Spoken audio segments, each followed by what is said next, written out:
Hi everybody, Derek Sloan here. I'm outside the Parliament buildings here in Ottawa. Just wanted to give you a little bit of an update. I haven't done a Facebook Live since my press conference of last week.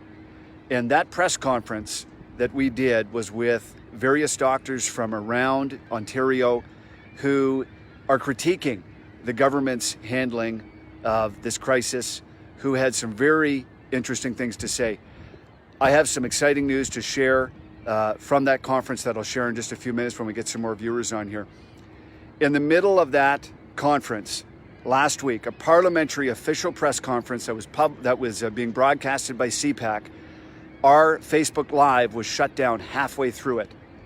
We started it again and we were able to get it, the last part of it there, but it is unprecedented in my view that a parliamentary press conference, an official parliamentary event, would be shut down by social media censors.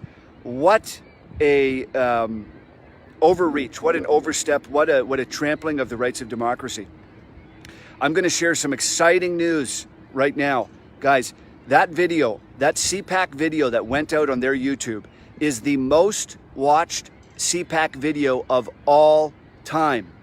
It has well over 500,000 views. Within 2 days, it had more views than any other video in the history of CPAC on YouTube. The other video that had the most views before this one was up for 7 years. Ours beat that in 2 days. It's now almost double the most views of all time on CPAC. So continue to share that if you can. I know that Facebook has been preventing people from sharing it. So yes, Bill C-10 did pass last night. I was up until 2 in the morning voting against C-10, voting against amendments that were added to it. It is crazy what we're seeing in this country. I want to tell you about something else that happened today. In the House of Commons today, I asked a question to the minister if they would denounce the censorship that we're seeing on official parliamentary events. The Liberal minister refused to denounce it. In fact, she accused me of spreading misinformation.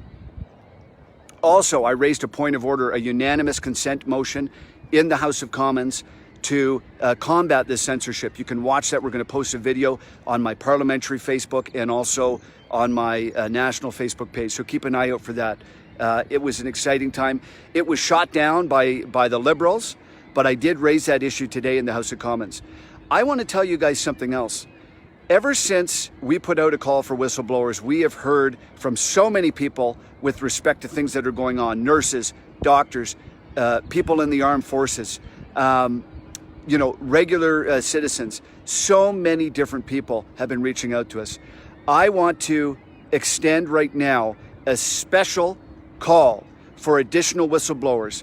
Last week, someone in the media, someone in the parliamentary press gallery, I'm not going to reveal who they are, needs to be very confidential, reached out to me and they said, Derek, I'm receiving pushback from my, sort of editorial board anytime I want to try and, cover anything that kind of relates to, COVID-19 and things like that, or at least in a way that questions, the public narrative or the mainstream narrative.